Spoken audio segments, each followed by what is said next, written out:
The quarterfinal round of the boys state basketball tournament has officially wrapped up as teams from across the state now turn their attention to the state semifinals on Friday.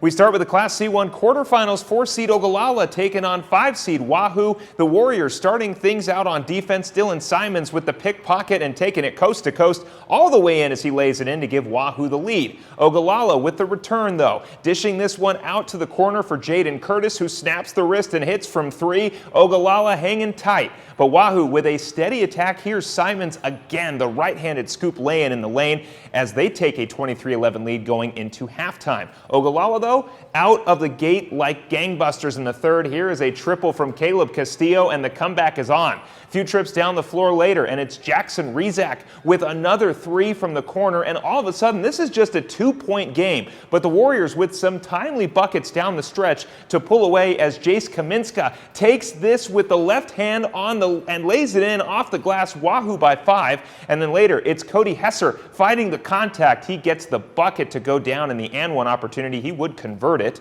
as Wahoo able to stave off Ogallala in this one. They go on to get the win 50-36.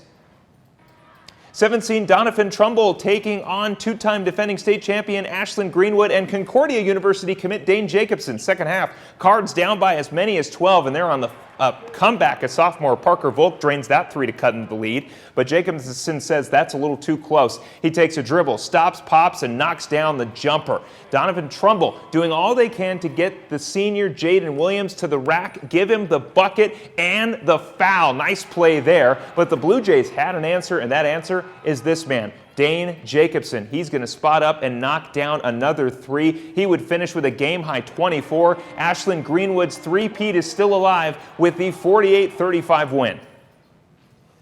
Over to PBA for the 4-5 matchup. Dundee County, Stratton, and Ainsworth battling it out, taking on Ainsworth, and that man, Husker commit Carter Nelson. Early on, Nelson down low, and check out this no-look pass to Logan Schrodel to give the Bulldogs the early lead. But Lane Bybee buries the triple from the corner as the Tigers retake the lead after one.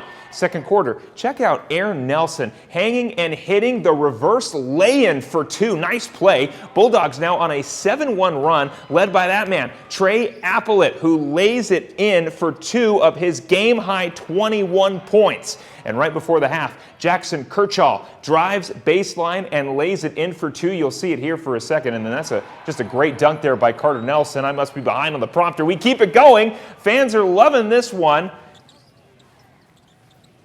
Bulldogs looking at continuing the fight here. Bulldogs ready to celebrate. They get the win over Dustin County. Let's just keep it going. There we go. Continuing to fight. Kirchall, he had 19 tonight.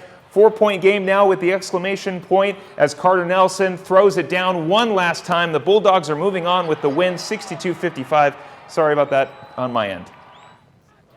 On to the Class B quarterfinal at PBA, the number 8 Platteview Trojans facing off with the top-seeded Crete Cardinals. First quarter, Cardinals up 5-4. Justice Garnier working his way inside for the bucket. 7-4 Cards up early. Later in the quarter, Platteview looking to take the lead as Jackson Adams connects on three. Trojans up 10-9. Second quarter now, Cardinals looking to take the lead, and this layup near the basket by Kenner Svitak will help. Final seconds of the first half. Trace Eggy gets it at the top of the key and buries it right at the buzzer. Cardinals lead heading into the third. Second half, Cards up 29-22. Reese Verton with the steal. He goes up the floor all the way in for the left-hand layup. Our own Mackenzie Johnson loves it. Then here, Aiden McDowell gets the feed and finishes through the contact. He'd finish with 11. Eggy with a team-high 13. Cardinals take down Platteview 43-30. Well, we got the big shot at the end of the half. Gave us some momentum. It's just continued to defend. We had held them to 14 in the first half. We thought if we could keep it around there, we'd be fine. They scored 8 quick ones kind of in the first 4 or 5 minutes, and then after that, I thought we got back to defending really well, and that was when we were able to gain separation.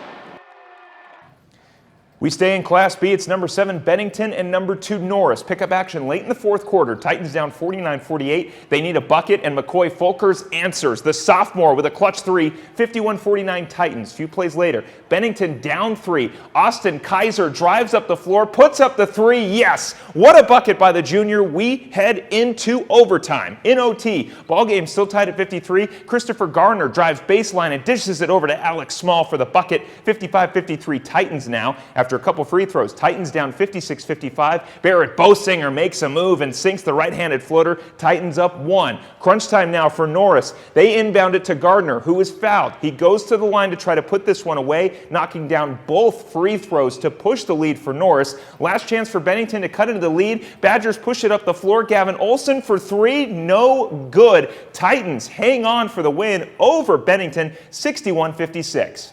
Heavyweight fight tonight, and all we heard about was you got to play them a third time, and we knew they were going to adjust. They did. Those kids played their hearts out tonight. I mean, our guys found a way, and it's real simple. We were 1 point better. That's all we have to be the rest of the way, and we somehow get to tomorrow. And let's take a quick look at our scores before we go. Here are our final scores of all of the contests in play here tonight at the Bob Devaney Sports Center. And then let's take a look at the final scores from all of our competition at Pinnacle Bank Arena. We will be back tomorrow with the semifinal rounds as more teams look to go into Saturday's championship competition.